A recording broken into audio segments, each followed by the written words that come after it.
Hey everybody, it's Jolene here again with another health video.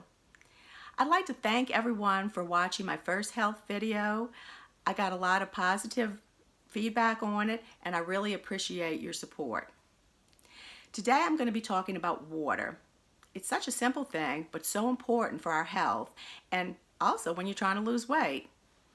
Our body is made up of 60% water, and water is used in many bodily functions such as absorption of minerals and vitamins, digestion, regulating of body temperature, and even your brain.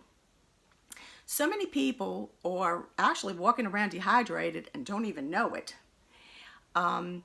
If you're thirsty, you have already lost 1 to 2% of your body water. Some symptoms of dehydration are dizziness, headaches, Charlie horses, joint pain, digestive problems, which will lead to heartburn. The best way to know if you're hydrated enough is by looking at the color of your urine. It really shouldn't be yellow. It should be clear or very light yellow. Now, once you get older, you lose your sense of becoming thirsty. You see that a lot in nursing homes and assisted living facilities where the older people actually do become severely dehydrated, and this is because they lost their sense of thirst. So how much water do you really need to drink? Everyone's going to be surprised about this.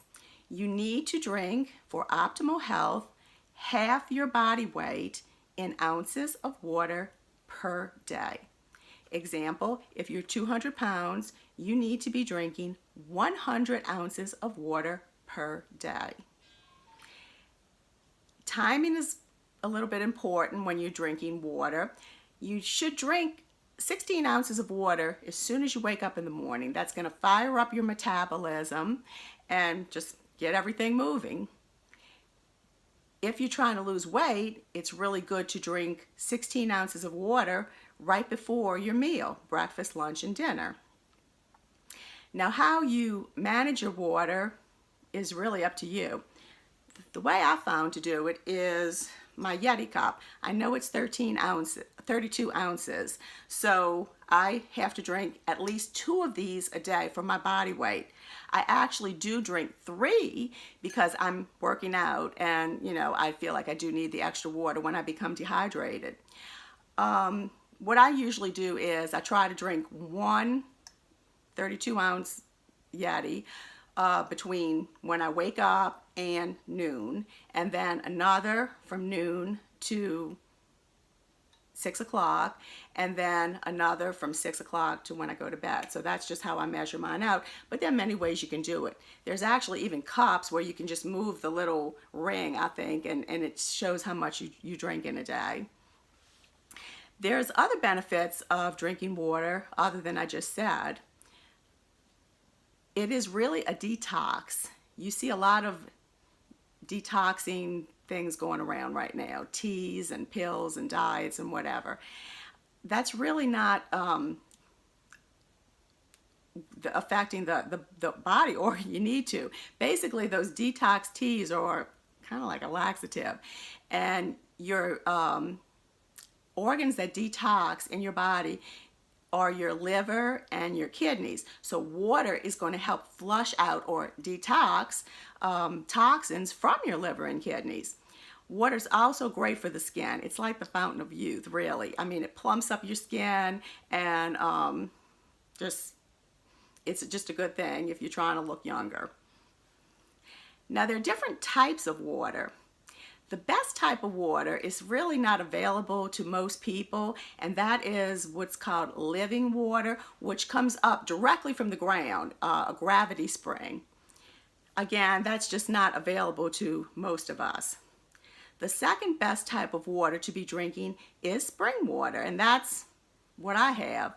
Usually if you live in the country, you do have spring water, and that's just water that's pumped electrically from the ground. The third best type of water is plain old tap water. It needs to be filtered though, that's the key. filtering, there's many types of filtering. The best type is called a reverse osmosis filter, and that of course would be the most expensive, but it is the best. It removes most of the toxins. And then I don't know too much about them, but I know it goes down until there's like the little pitchers that you change out the filters periodically that you just put your water through. So really that's a great way to drink water. Lastly, and almost the worst water, is actually bottled water, and that's what most people drink. Bottled water, most of it is just filtered water. Very few brands of bottled water say spring water. We do buy about a case every 2 to 3 months, just like when we running around town or whatever and we need to bring some water with us. We're trying to wean off of that though, because it's just not a good thing.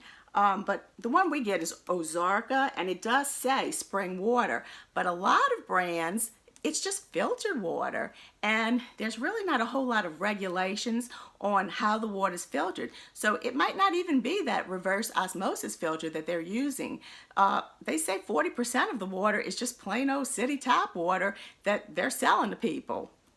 That, believe it or not, it sounds cheap when you buy it, but it gets to be expensive. I have some figures here. Bottled water is 1,900 times more expensive than tap water.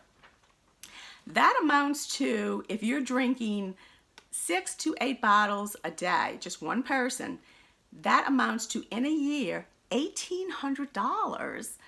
You can really buy a good reverse osmosis filter with that and still have money left over for a weekend excursion. So think about that. It's just not as cheap as you think it is.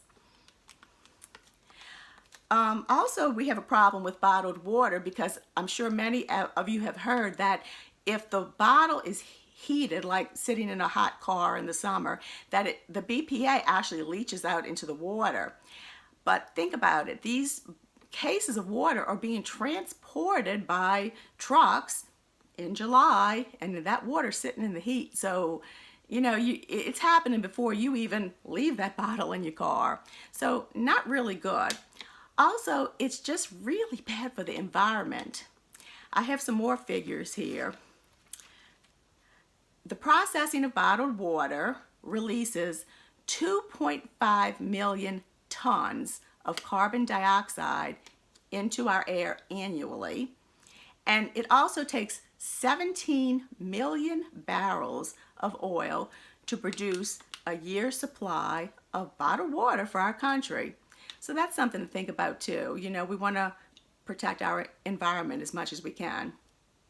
So again, I'm going to repeat with the amount of water you need to drink. It is going to be 1/2 of your body weight in ounces per day. Try to work up to that. You're going to feel really good, and your body's going to thank you. Well, that wraps this up. My next video is going to be on fats. Good fats, bad fats, and why you really need to eat fat to stay skinny. Stay tuned.